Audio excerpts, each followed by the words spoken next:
Hello and welcome to Terrapin Timeout. We have a great edition of stories for you today. I'm Alexis Brown alongside Brad Crontel. Yeah, that's right, Alexis. A lot of change happening on the Maryland soccer field this season, where one Terps player is replacing a Maryland legend. Our own Connor Brooks has the story. Thanks, guys. Finally getting a chance to start this season, Maryland's new goalkeeper faced the task of replacing a legend. Replacing an all-star is never easy. But Terps goalkeeper Cody Niedermeyer is more than up for the challenge. The junior faces the tall order of replacing Zach Steffen, who helped lead the Terps to the national championship game in 2013 and now plays for the U.S. youth national team. I mean, every time I step out, I just play the game I've been playing since I was little. I don't try to think about anything else. I think his overall confidence and command of the team tactics, he's been a tremendous leader. He's very vocal. He reads the game very well, and he stepped in like he's played for a couple of years with us. In his first home start in net, Niedermeyer led the Terps to a 2-1 victory over then top-ranked UCLA in front of the largest crowd to ever attend a game at Ludwig Field. Despite competing for playing time, Niedermeyer says that him and Steffen became good friends, and the two continue to keep in touch. The junior says that Steffen's mentoring is responsible for some of his success this season. We talk about stuff on and off the field, about pretty much everything, every aspect of life, so it's a pretty cool relationship we have together. He's a quick learner, and I just think overall his confidence and command with the team tactics and organization and leadership has been fantastic. He's waited patiently for his opportunity, and it looks like Cody Niedermeyer is ready to carry on Maryland's great soccer goalie tradition. For J368B, I'm Connor Brooks. In hopes of keeping the tradition alive, Niedermeyer aims to lead the Terps back to the national championship game. Back to you guys. Thanks, Connor. Alexis, clearly Maryland continuing that great tradition at the goalkeeper position. That's right, Brad, but now we move into Xfinity Center where one program is on the rise. Matthew Aaron has the story. Thanks, guys. The volleyball program under Coach Steve Aird is optimistic after many years of frustration, and you can see why just by their demeanor on the practice court.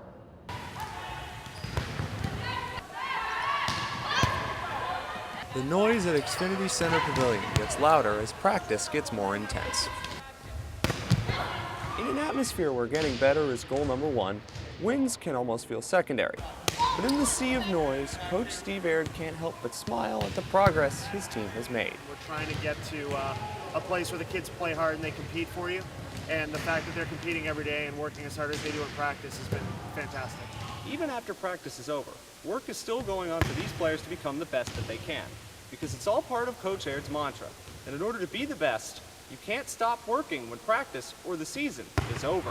They understand that to be good at this level is a 365-day-a-year thing. So it's not about a season or a spring. The Terps haven't made the NCAA tournament nor cracked 20 wins since the 2005 season. Recent tough losses have also started to pile up. However, freshmen like Liz Twilley are happy to help rebuild the program from the ground up and are optimistic the wins will soon come back. I think that it's really neat to say you're a part of the building of a program and a part of the growth. Coach Aird and everyone else knows the building process is long and sometimes painful. But that isn't going to deter the optimism that permeates from coach to team. I want to be around people who want to be great, not just good. And what does Twilley want to see by the time she graduates? National championship, that's everyone's goal. Until then, the noise will get louder and louder until they reach that goal. In College Park, I'm Matthew Aaron.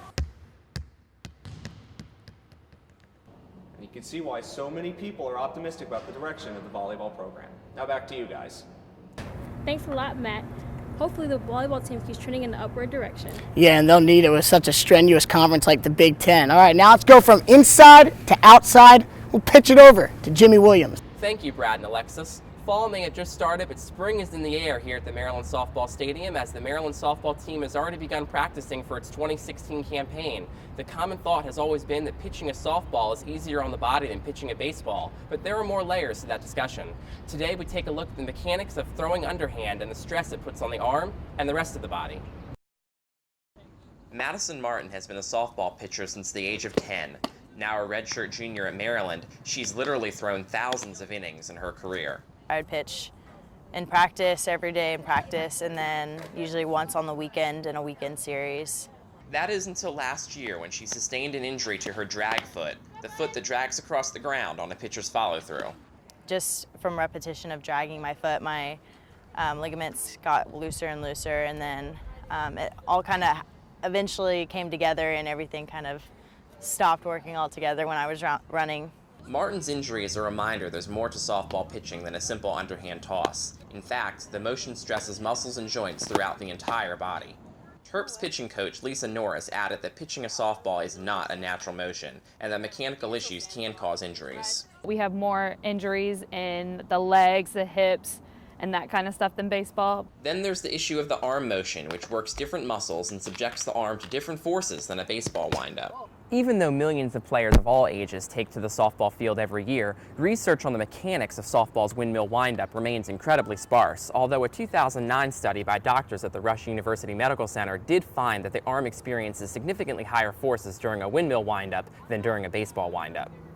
Still, Martin and Norris agree the underhand motion is a little easier on the arm, which is why softball pitchers tend to rack up more innings. To keep her pitchers healthier overall, Coach Norris limits them to 3-day work cycles with rest days in between. As for Martin, she will be making some changes to her mechanics to avoid another injury. I'm just trying to stay on top of my toe and keep my arm long and my back straight in order so I don't lean back and hurt my foot. For Terrapin Timeout, I'm Jimmy Williams.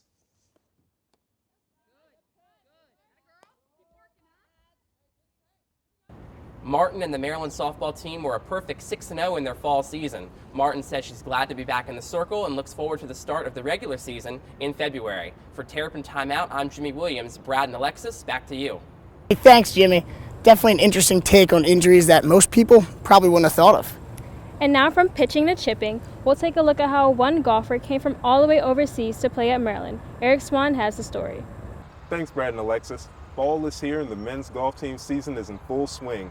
The team has already competed in several tournaments, most recently the Terrapin Invitational in Bethesda. However, this spring, the team will say goodbye to one of its most esteemed members, Tom Harris. For the past 3 years, Harris has been an integral part of the team's success. But Harris's skill is only a part of his unique journey.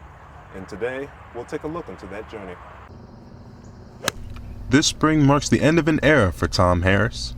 When Harris graduates in 2016, he will leave as one of Maryland's most decorated golfers, having won various tournaments and most recently, Big Ten Golfer of the Week. His game is shaping up what we expected. He's had some great tournaments here in the past, but this past weekend was about as good as I've ever seen. But Harris's background is a little different from his teammates. He came to College Park from Castletown, England, and the transition was a little difficult at first. It's all the little things add up, where it's like just a different world, really. Like the people are like different, their humor, foods. But as a golfer, Harris has excelled, mastering skills like hitting, chipping, and putting. The home and short game facility is one of a few practice grounds for the men's golf team here at UMD. Just this morning, they held practice from 7:30 to 9:30. Harris's skill is evident, but Coach Jason Rodenhaver admires him for more than just his golf game. He works hard, always here on time, leads by example. It's been a pleasure to watch him grow up as a man. And with that said, it's clear to see that this young man will truly be missed. Eric Swan, Journalism 368B, College Park. After Harris graduates, he plans to be either a professional golfer or an environmental scientist. But regardless of what he chooses, it'll definitely be interesting to see what this young man does next. For Terrapin Timeout, I'm Eric Swan. Brad and Alexis, back to you. Thanks a lot, Eric. We had a lot of great stories today. Maryland Athletics is definitely on the rise. And thanks for watching. We'll be right back here next time for another edition of Terrapin Timeout.